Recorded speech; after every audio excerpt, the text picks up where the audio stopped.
আসসালামু আলাইকুম। আজ 15ই আগস্ট 2026 শনিবার। শুরু করছি চেঞ্জ টিভি প্রতিদিনের গল্প অনুষ্ঠান। দর্শক, আপনাদের সঙ্গে রয়েছে আমি ইমতিয়াজ আহমেদ। শুরুতেই সংবাদ শিরোনাম। সহসাই দেখা হচ্ছে না মোদি তারেকের, অন্তরালের নানা জটিলতা। নেপালে ফিরে বিপাকে পড়েছেন ক্ষমতাচ্যুত প্রধানমন্ত্রী। ইরানের সেনাবাহিনীর ভূয়সী প্রশংসা করল আইআরজিসি। এবার বিস্তারিত। প্রধানমন্ত্রী তারেক রহমানকে শেষ পর্যন্ত ভারত দিল্লি সফর করাতে পারবে কিনা তা নিয়ে ধোঁয়াশা তৈরি হয়েছে। তবে আপাতত শিডিউল না মেলার কারণে সফরটি সহসায় আর হচ্ছে না বলে জানিয়েছেন ভারতের কূটনীতিকরা। ভারতের বিজেপি সরকারের একটি সূত্র জানাচ্ছে, প্রধানমন্ত্রী তারেক রহমান প্রতিবেশী ভারতে তার প্রথম সফর দ্বিপক্ষীয় হওয়ার পক্ষে মত দেওয়ার পর দিল্লি 21 ও 22 আগস্ট সম্ভাব্য দিনক্ষণ প্রস্তাব করেছে। দিল্লির এই প্রস্তাবিত তারিখের বিষয়ে ভারতের দ্য প্রিন্ট লিখেছে, প্রধানমন্ত্রী নরেন্দ্র মোদী চলতি মাসের শেষ সপ্তাহে উজবেকিস্তান ও কিরগিজস্তান সফর করবেন। কিরগিজ রাজধানী বিশকেকে তিনি সাংহাই কোঅপারেশন ডায়ালগের সম্মেলনে যোগ দেবেন। দ্য প্রিন্ট বলছে, প্রধানমন্ত্রী তারেক রহমান এই সময়ে অভ্যন্তরীণভাবে ব্যস্ত থাকবেন। 20 আগস্ট বাংলাদেশে রাষ্ট্রপতি নির্বাচন অনুষ্ঠিত হবে। তারপর রাষ্ট্রপতির শপথ অনুষ্ঠানের আয়োজন থাকবে। তাছাড়া 27 আগস্ট বর্তমান জাতীয় সংসদের তৃতীয় অধিবেশন আহ্বান করা হয়েছে। ফলে বাংলাদেশ সেপ্টেম্বরের প্রথম সপ্তাহে তারেক রহমানের সফরের কর্মসূচি নির্ধারণ করতে চাইছে। কিন্তু মোদির ব্যস্ততার কারণে সেপ্টেম্বরে সফর করা সম্ভব নয়। তাছাড়া সেপ্টেম্বরের 13 থেকে 14 তারিখে ব্রিক্সের আউটরিচ কর্মসূচিতে প্রধানমন্ত্রী তারেক রহমান নিজে অংশগ্রহণ নেবেন না, তিনি প্রতিনিধি পাঠাবেন। প্রধানমন্ত্রী তারেক রহমানের আসন্ন ভারত সফরের বিষয়ে কূটনৈতিক তৎপরতা চালাচ্ছে ঢাকায় নিযুক্ত ভারতীয় হাইকমিশনার দীনেশ ত্রিবেদী। তিনি তারেক রহমানের সঙ্গে সাক্ষাতের পর দিল্লি গিয়ে ভারতের প্রধানমন্ত্রীর সঙ্গে সাক্ষাৎ করেন। তারেক রহমানের বার্তা মোদিকে পৌঁছে দেওয়ার পরই আগস্টে দ্বিপক্ষীয় সফরের তোড়জোড় শুরু হয়। এদিকে শেখ হাসিনার প্রত্যর্পণ ইস্যু বাদ দিয়ে অন্য কোনোভাবে বাংলাদেশকে সন্তুষ্ট করা যায় তা খতিয়ে দেখছে দিল্লি। সেক্ষেত্রে এই মুহূর্তে বাংলাদেশের জ্বালানি সংকট নিরসনে ভূমিকা রাখতে চায় তারা। এ বিষয়ে ভারতের পররাষ্ট্র মন্ত্রণালয়ের মুখপাত্র রণধীর জয়সওয়াল বলেছেন, বাংলাদেশে ডিজেল সরবরাহের বিষয়ে দুই দেশের মধ্যে বিদ্যমান ব্যবস্থা অব্যাহত থাকবে। তিনি বলেন, ডিজেল সরবরাহের জন্য আমাদের বাংলাদেশের সঙ্গে একটি চলমান চুক্তি রয়েছে, যা এখনও অব্যাহত আছে। শুক্রবার ভারতের পররাষ্ট্র মন্ত্রণালয়ের সপ্তাহক সংবাদ সম্মেলনে এ তথ্য জানান তিনি। সংবাদ সম্মেলনে সাংবাদিকদের প্রশ্নের উত্তরে জয়সওয়াল বলেন, বাংলাদেশকে অতিরিক্ত ডিজেল সরবরাহের অনুরোধ ভারত বিবেচনা করছে। তবে এ বিষয়ে সিদ্ধান্ত নেওয়ার আগে ভারতে ডিজেলের প্রাপ্যতা এবং পরিশোধন সক্ষমতা বিবেচনা করা হবে। এদিকে বাংলাদেশের প্রধানমন্ত্রী তারেক রহমানের সম্ভাব্য ভারত সফর নিয়েও সংবাদ সম্মেলনে প্রশ্ন করা হয়। জয়সওয়াল জানান, বাংলাদেশি প্রধানমন্ত্রীকে দ্বিপক্ষীয় সফরের জন্য আমন্ত্রণ জানিয়েছে ভারত। পাশাপাশি ব্রিক্স সম্মেলনের বিশেষ অধিবেশনে অংশ নিতেও তাকে ভারত সফরের আমন্ত্রণ জানানো হয়েছে। তিনি বলেন, আমরা বাংলাদেশের প্রধানমন্ত্রীকে দ্বিপক্ষীয় সফরের জন্য আমন্ত্রণ জানিয়েছি। পাশাপাশি ব্রিক্স সম্মেলনের বিশেষ অধিবেশনে যোগদানের উদ্দেশ্যেও ভারত সফরের জন্য তাকে আমন্ত্রণ জানানো হয়েছে। এ বিষয়ে কোনো অগ্রগতি হলে আমি আপনাদের তা অবহিত করব। অন্যদিকে ভারত যদি বন্ধুত্বের কথা বলতে আসে, তাহলে শেখ হাসিনাকে ও ওসমান হাদির খুনিদের ফেরত পাঠিয়ে সীমান্ত হত্যাকাণ্ডের মীমাংসা করে বাংলাদেশকে নদীর পানির ন্যায্য হিস্সা নিশ্চিত করে বন্ধুত্বের কথা বলতে হবে বলে মন্তব্য করেন এনসিপির আহ্বায়ক নাহিদ ইসলাম। 5 আগস্টের সংবাদ সম্মেলনের বিষয়টি যে বাংলাদেশের সার্বভৌমত্বের প্রশ্ন, সরকারকে এ বিষয়ে স্পষ্ট বার্তা দেওয়ার আহ্বান জানিয়ে তিনি বলেন, 5 আগস্টের সংবাদ সম্মেলন নিয়ে তারেক রহমান ও পররাষ্ট্রমন্ত্রীকে স্পষ্ট জবাব দিতে হবে। শেখ হাসিনার প্রত্যর্পণ কিভাবে হবে, ভারতের সঙ্গে বাংলাদেশের সম্পর্ক কিভাবে নতুনভাবে নিরূপণ হবে, এটা ঠিক না হওয়া পর্যন্ত তারেক রহমান ভারতে যেতে পারবেন না। তারেক রহমানের ভারত সফর করা একেবারেই অনুচিত হবে। বাংলাদেশের জনগণ এটা কোনোভাবেই মেনে নেবে না। বাংলাদেশ থেকে এখনো ইলিশ না পেয়ে তা পাওয়ার অনুরোধ জানাতে ঢাকায় আসছে ভারতের পশ্চিমবঙ্গের একটি প্রতিনিধি দল। সোমবার তারা ঢাকায় নিযুক্ত ভারতীয় হাইকমিশনার দীনেশ ত্রিবেদী ও বাংলাদেশের বাণিজ্য সচিব আতাউর রহমান খানের সঙ্গে বৈঠক করবে। ভারতীয় সংবাদ মাধ্যম সংবাদ প্রতিদিনের খবরে বলা হয়, বৈঠকেই পশ্চিমবঙ্গের প্রতিনিধি দল তাদের রাজ্যে ইলিশ রপ্তানি করার অনুরোধ করবে। পশ্চিমবঙ্গের আমদানিকারক সংগঠনের নেতা অতুল চন্দ্র দাস বলেন, আশা করছি বৈঠক ফলপ্রসূ হবে। গত বছর বাংলাদেশ সরকার 37টি সংস্থাকে 5 অক্টোবরের মধ্যে 1200 টন ইলিশ রপ্তানির অনুমোদন দিয়েছিল। সেটা ছিল দুর্গাপূজার সময়। তিস্তার পানি বন্টন নিয়ে জটিলতা ও কূটনৈতিক টানাপোড়েনের জেরে 2012 সাল থেকে ভারতে ইলিশ রপ্তানি বন্ধ রেখেছিল বাংলাদেশ। সরকারিভাবেই তা জানিয়ে দিয়েছিল বাংলাদেশ সরকার। তারপর 2019 সালে ফের পশ্চিমবঙ্গের ইলিশ রপ্তানি করে, তবে তা দুর্গাপূজা উপলক্ষে বন্ধুত্বের নিদর্শন হিসেবে। পশ্চিমবঙ্গের বনগাঁর পেট্রাপোল বাংলাদেশের যশোরের বেনাপোল দিয়ে এ ইলিশ রপ্তানি করা হয়। পশ্চিমবঙ্গের ফিশ ইম্পোর্টার্স অ্যাসোসিয়েশনের সাধারণ সম্পাদক সৈয়দ আনোয়ার মাকসুদ গতবারও চেষ্টা চালিয়েছিলেন যাতে করে বেশি ইলিশ নেওয়া যায় বাংলাদেশ থেকে। এবারও সেই চেষ্টা করছেন। পদ্মার ইলিশ 1 কেজি ওজনের বেশি হলেই পশ্চিমবঙ্গে তা 2500 রুপি পর্যন্ত কেজি প্রতি দাম ওঠে। এবার পশ্চিমবঙ্গের দীঘা নামখানায় ইলিশের যোগান যথেষ্ট রয়েছে, তবে বড় ইলিশ নেই। এখন পর্যন্ত 1 কেজি ওজনের ইলিশ এসেছে একেবারে নামমাত্র।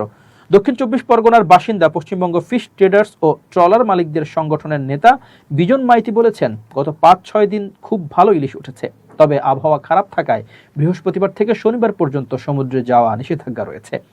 তারপর যদি ভালো পরিমাণ মাছ ওঠে তো বলতে হবে গতবারের চেয়ে যোগান বেশি, না হলে গতবারের মতোই থাকবে। চতুর্থ সংশোধনীর মাধ্যমে একদলীয় শাসন কায়েম করে শান্তিপূর্ণ ও আইনি পক্ষে ক্ষমতা হস্তান্তরের সকল পথ রুদ্ধ করেছিলেন শেখ মুজিব বলে মন্তব্য করেছেন এনসিপি নেত্রী মনিরা শারমিন। শুক্রবার দিবাগত রাতে সামাজিক যোগাযোগ মাধ্যম ফেসবুকে দেওয়া এক পোস্টে তিনি এ মন্তব্য করেন। পোস্টে তিনি লেখেন, আজ ঐতিহাসিক বাকশাল পতন দিবস। চতুর্থ সংশোধনীর মাধ্যমে একদলীয় শাসন কায়েম করে শান্তিপূর্ণ ও আইনি পথে ক্ষমতা হস্তান্তরের সকল পথ রুদ্ধ করেছিলেন শেখ মুজিব, যার ফলে শেখ পরিবারের মর্মান্তিক পরিণতির মাধ্যমে বাকশালী একদলীয় শাসনের অবসান ঘটে। 1975 সালে সংবিধানের চতুর্থ সংশোধনীর মাধ্যমে দেশে একদলীয় রাজনৈতিক ব্যবস্থা প্রতিষ্ঠা করা হয়। এর মধ্য দিয়ে বহুদলীয় রাজনৈতিক কর্মকাণ্ডের সুযোগ সীমিত হয়ে পড়ে এবং রাষ্ট্রীয় ক্ষমতার কেন্দ্রীকরণ ঘটে। সমালোচকদের মতে এর ফলে শান্তিপূর্ণ ও সাংবিধানিক উপায়ে রাজনৈতিক ক্ষমতা হস্তান্তরের পথ সংকুচিত হয়েছিল। এর প্রেক্ষাপটে পরবর্তীতে 1975 সালের 15ই আগস্ট বঙ্গবন্ধু শেখ মুজিবুর রহমান ও তার পরিবারের অধিকাংশ সদস্য হত্যাকাণ্ডের শিকার হন। এবার পড়শির খবর। নেপালের 5 বারের সাবেক প্রধানমন্ত্রী এবং নেপালি কংগ্রেসের সাবেক সভাপতি শের বাহাদুর দেউবা প্রায় 5 মাস বিদেশে থাকার পর 13 আগস্ট দেশে ফিরে নিজ দলের তীব্র তোপের মুখে পড়েছেন। দুর্নীতির মামলায় গ্রেপ্তারি পরোয়ানা মাথায় নিয়ে দেশে ফেরার পর দলের ভেতরে তার নেতৃত্ব নিয়ে নতুন করে কোন্দল ও বিরোধ তৈরি হয়েছে। নেপালি কংগ্রেসের নেতৃত্ব নিয়ে চলমান বিরোধ নতুন মোড় নিয়েছে। সাবেক প্রধানমন্ত্রী ও দলটির সাবেক সভাপতি শের বাহাদুর দেউবার ঘনিষ্ঠ নেতারা তাকে আবার দলের সভাপতি হিসেবে গ্রহণ করে তার নেতৃত্বেই 15তম সাধারণ সম্মেলন আয়োজনের প্রস্তাব দিয়েছেন। তবে দলটির একাংশ তাকে আর সভাপতি হিসেবে চায় না। নেপালের সুপ্রিম কোর্ট গত 17 এপ্রিলের রায় পুনর্বিবেচনার অনুমতি দেওয়ার পর দেউবা ঘনিষ্ঠ শিবির এই প্রস্তাব সামনে এনেছে। ওই রায়ে গগন থাপার নেতৃত্বাধীন কংগ্রেস কমিটিকে দলের বৈধ নেতৃত্ব হিসেবে স্বীকৃতি দেওয়া হয়েছিল। এখন দেউবা সমর্থক নেতারা বলছেন, সামনে দুটি পথ খোলা রয়েছে, সুপ্রিম কোর্টের চূড়ান্ত রায়ের জন্য অপেক্ষা করা অথবা দেউবার নেতৃত্বে সাধারণ সম্মেলন আয়োজন করা। দেউবার ঘনিষ্ঠ নেতা প্রকাশ শরণ মহাত বলেন, আমরা হয় আদালতের চূড়ান্ত রায়ের জন্য অপেক্ষা করতে পারি অথবা 14তম সাধারণ সম্মেলনে শের বাহাদুর দেউবার নেতৃত্বে নির্বাচিত কেন্দ্রীয় কার্যনির্বাহী কমিটিকে গ্রহণ করে সাধারণ সম্মেলনের দিকে এগোতে পারি। তিনি বলেন, স্বাভাবিকভাবেই 15তম সাধারণ সম্মেলন দেউবার নেতৃত্বেই হওয়া উচিত। বিশেষ সাধারণ সম্মেলনকে কেন্দ্র করে দলের মধ্যে যে পরিস্থিতি তৈরি হয়েছিল সেটিকে তিনি একটি দুর্ঘটনা হিসেবে উল্লেখ করেন। মহাত আরও বলেন, আদালত যেহেতু আগের রায় পুনর্বিবেচনায় সম্মত হয়েছে, তাই অপরপক্ষ যদি দেউবার নেতৃত্বে সাধারণ সম্মেলন করতে রাজি থাকে তাহলে চূড়ান্ত রায়ের জন্য অপেক্ষা করার প্রয়োজন নেই। এর মধ্যেই দলের ঐক্য ফিরিয়ে আনা সম্ভব। দেউবার নেতৃত্বে দলের বিভিন্ন বিরোধী গোষ্ঠীকে একত্র করা সহজ হবে বলেও দাবি করেন মহাত। তার ভাষায়, দেউবার নেতৃত্বে সবাই একসঙ্গে আসতে পারবেন এবং কাউকে বিশেষ সুবিধা দেওয়া বা কোণঠাসা করা হবে না। এবার জানাচ্ছে আন্তর্জাতিক প্রসঙ্গ। 6 মাসের যুদ্ধে ইরানের সশস্ত্র বাহিনীর ভূমিকার প্রশংসা করেছেন ইসলামিক রেভলিউশনারি গার্ড কর্পসের IRGC commander major general Ahmad Vahidi. তিনি দাবি করেছেন, ইরানি বাহিনী বিশ্বের ইতিহাসের সবচেয়ে ভারী অস্ত্রে সজ্জিত সামরিক শক্তিকে নতজানু করতে সক্ষম হয়েছে। ইরানের সশস্ত্র বাহিনী, পুলিশ, বাসিজ, উপজাতীয় বাহিনী ও গোয়েন্দা সদস্যদের উদ্দেশ্যে দেওয়া এক বার্তায় বাহিদি বলেন, কঠিন পরিস্থিতির মধ্যেও ইরানি বাহিনী তাদের সামরিক অভিযান সফলভাবে পরিচালনা করেছে। এর মাধ্যমে শক্তিশালী প্রতিপক্ষের বিরুদ্ধে ইরানের প্রতিরোধ সক্ষমতা প্রমাণিত হয়েছে। তিনি বলেন, ব্যাপক গোলাবর্ষণ ও প্রতিকূল পরিবেশের মধ্যেও ইরানি বাহিনী সফলভাবে আক্রমণাত্মক ও প্রতিরক্ষামূলক অভিযান চালিয়েছে। দক্ষিণের দ্বীপ ও উপকূলীয় অঞ্চলের প্রচণ্ড গরম ও আর্দ্রতা থেকে শুরু করে উত্তরের পার্বত্য সীমান্তের তীব্র শীত, সব ধরনের কঠিন পরিস্থিতিতেই তারা যুদ্ধ করেছে। ভাহিদি বলেন, আপনারা বিশ্বের ইতিহাসের সবচেয়ে ভারী অস্ত্রে সজ্জিত সামরিক শক্তিকে নতজানু করেছেন। আইআরজিসি প্রধান আরও বলেন, উদ্ভাবনী কৌশল প্রয়োগের মাধ্যমে ইরানি বাহিনী যুদ্ধক্ষেত্রের নিয়ন্ত্রণ ধরে রাখতে সক্ষম হয়েছে। তাদের সামরিক তৎপরতা প্রতিপক্ষের উপর ইরানের ইচ্ছা চাপিয়ে দিতে সক্ষম হয়েছে বলেও দাবি করেন তিনি। ভাহিদির ভাষ্য, 6 মাসের এই যুদ্ধ নিপীড়িত জনগণের মধ্যে আধিপত্যবাদী শক্তিগুলোকে শেষ পর্যন্ত পরাজিত করার নতুন আশা জাগিয়েছে। এ সময় তিনি যুদ্ধের পুরো সময় ইরানি জনগণের সমর্থন ও অংশগ্রহণেরও প্রশংসা করেন। জনগণের অব্যাহত সমর্থন এবং সৃষ্টিকর্তার সহায়তায় অঞ্চলটির মানুষের দুর্ভোগের অবসান ঘটবে বলে আশা প্রকাশ করেন তিনি। বিশেষ করে ফিলিস্তিন ও লেবাননের মানুষের দুর্ভোগের কথা উল্লেখ করেন আইআরজিসি প্রধান। হরমুজ প্রণালীকে যুক্তরাষ্ট্রের ভূখণ্ড হিসেবে ঘোষণা করার বিষয়ে মার্কিন প্রেসিডেন্ট ডোনাল্ড ট্রাম্পের সাম্প্রতিক মন্তব্যকে মজার ছলে করা বক্তব্য হিসেবে ব্যাখ্যা করেছেন মার্কিন সংবাদ মাধ্যমের কয়েকটি প্রতিবেদন। তবে একই সঙ্গে ট্রাম্প ওই বক্তব্যের সত্যতা নিয়েও জোর দিয়েছিলেন বলে প্রতিবেদনে উল্লেখ করা হয়েছে। শনিবার ওয়াল স্ট্রিট জার্নাল এর সাংবাদিক ব্রায়ান সবার্টজ সামাজিক যোগাযোগ মাধ্যম এক্সে এক জ্যেষ্ঠ হোয়াইট হাউস কর্মকর্তার বরাত দিয়ে জানান, হরমুজ প্রণালীকে যুক্তরাষ্ট্রের ভূখণ্ড ঘোষণার বিষয়ে ট্রাম্প তার উপদেষ্টাদের সঙ্গে কোনো বৈঠক বা আনুষ্ঠানিক আলোচনা করেননি। নিউ ইয়র্কের গার্ডেন সিটিতে নাসাউ কাউন্টি পুলিশ একাডেমিতে আয়োজিত এক রাজনৈতিক সমাবেশে বক্তব্য দেওয়ার সময় ট্রাম্প বলেন, ইরানকে পরাজিত করার পর খুব শীঘ্রই তিনি হরমুজ প্রণালীকে যুক্তরাষ্ট্রের একটি ভূখণ্ড হিসেবে ঘোষণা করতে পারেন। সাংবাদিক সবার্টজের ভাষ্য অনুযায়ী বক্তব্য দেওয়ার পর ট্রাম্প কিছুটা মৃদু হাসলেও পরে নিজের মন্তব্যকে গুরুত্ব দিয়ে উপস্থাপন করেন।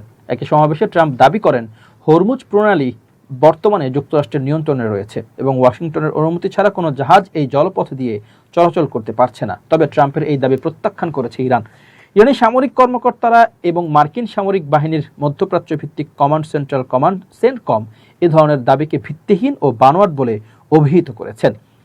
হরমুজ প্রণালীতে জাহাজ চলাচল নিয়ে সাম্প্রতিক পরিসংখ্যানেও পরিস্থিতির ভিন্ন চিত্র পাওয়া যাচ্ছে। শিপিং বিশ্লেষণ প্রতিষ্ঠান কেপলারের তথ্য অনুযায়ী সংঘাত শুরুর পর প্রথম 166 দিনে প্রায় 3,371টি জাহাজ হরমুজ প্রণালী অতিক্রম করেছে।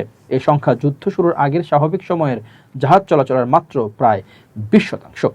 হরমুজ প্রণালী পারস্য উপসাগর ও ওমান উপসাগরকে সংযুক্ত করেছে। বিশ্বের অন্যতম গুরুত্বপূর্ণ জ্বালানি পরিবহন পথ হিসেবে এই জলপথ দিয়ে বিপুল পরিমাণ অপরিশোধিত তেল ও অন্যান্য জ্বালানি পণ্য পরিবহন করা হয়। ফলে প্রণালীটির নিরাপত্তা ও নৌ চলাচল নিয়ে যে কোনো অনিশ্চয়তা আন্তর্জাতিক জ্বালানি বাজারে সরাসরি প্রভাব ফেলতে পারে। ইরান ও যুক্তরাষ্ট্রের মধ্যে হরমুজ কেন্দ্রিক বিরোধের পাশাপাশি যুদ্ধবিরতি ও কূটনৈতিক আলোচনা নিয়েও অচল অবস্থা তৈরি হয়েছে। মুক্ত নৌ চলাচল এবং জাহাজের নিরাপত্তা নিশ্চয়তার মতো বিষয়গুলোতে দুই পক্ষের মতো পার্থক্যের কারণে আলোচনা থমকে যায় বলে প্রতিবেদনে উল্লেখ করা হয়েছে।